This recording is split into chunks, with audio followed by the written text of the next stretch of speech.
Audio Jungle.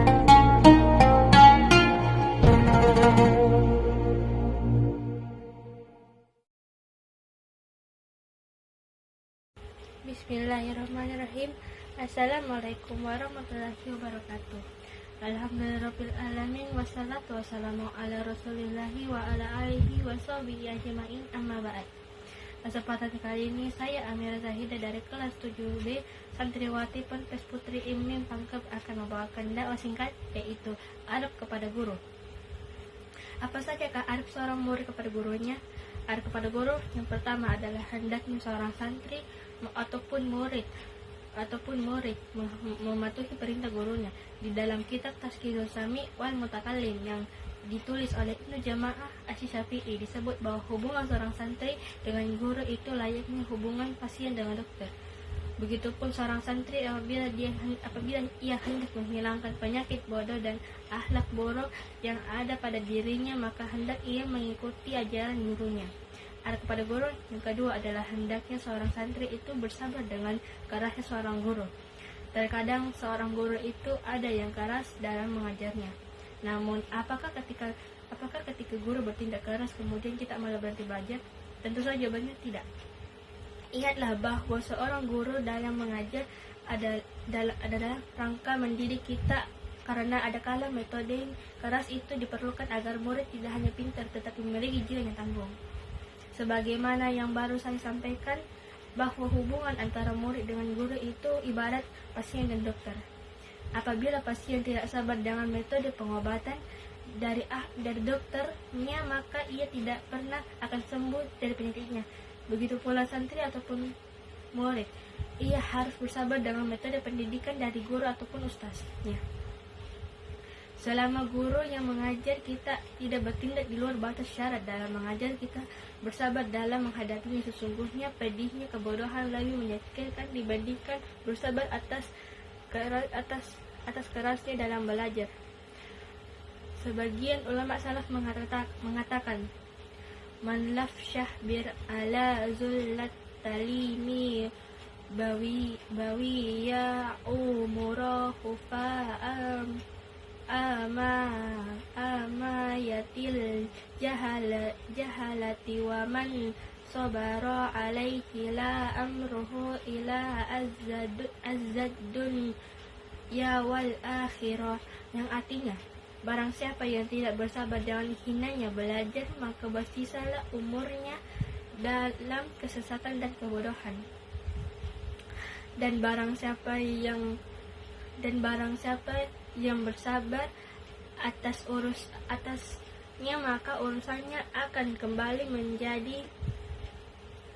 menjadi kemuliaan dunia dan akhirat. Adab kepada guru yang ketiga adalah hendaknya seorang murid itu mendengarkan dan memperhatikan dengan baik pelajaran yang disampaikan oleh gurunya. Ketika kita belajar, jangan sampai kita membuat kegaduhan, ngobrol sendiri ataupun tidur dalam kelas. Apabila yang diajarkan itu materinya ada kaitannya dengan Al-Quran dan Al-Hadis. Allah berfirman yang berbunyi, inna fi dzalika lazikra liman kana lahu qalbun aw aqsam wa huwa syahidun, yang artinya sesungguhnya pada yang demikian itu pasti terdapat peringatan bagi orang-orang yang mempunyai hati atau yang menggunakan pendengarannya dan dia menyaksikannya. Al-Quran surah Al-Qaf ayat 37. Ayat tersebut memberikan pelajaran kepada kita bahwa pelajaran-pelajaran yang ada di dalam Al-Quran itu akan menjadi peringatan bagi kita apabila kita memasang ketiga indera kita. Indera apa itu? Yaitu hati, telinga, dan juga mata.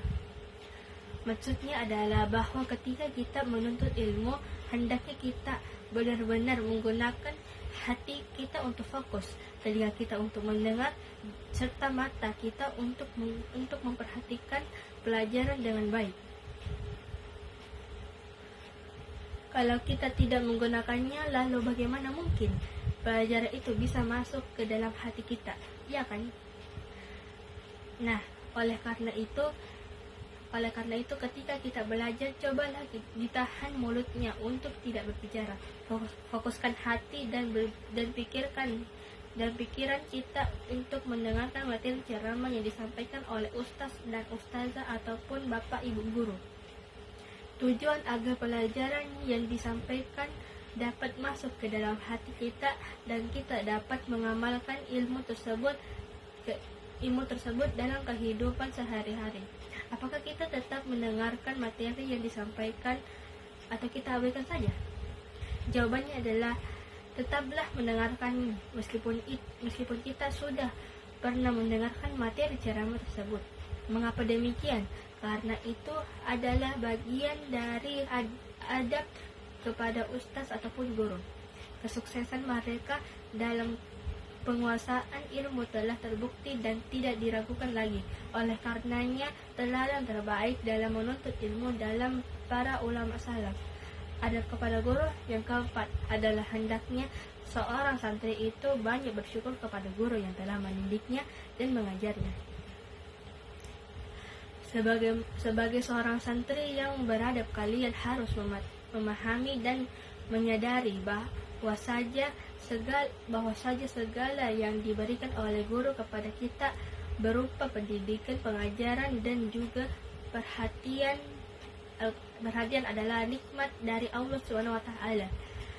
Bahkan teguran dan sikap keras seorang guru kepada muridnya juga merupakan nikmat dari Allah yang patut kalian syukuri, yang patut kita syukuri.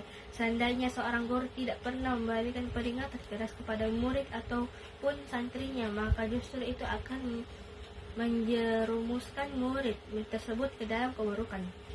Oleh karena itu, sekian hendaklah kita bersyukur kepada guru kita apapun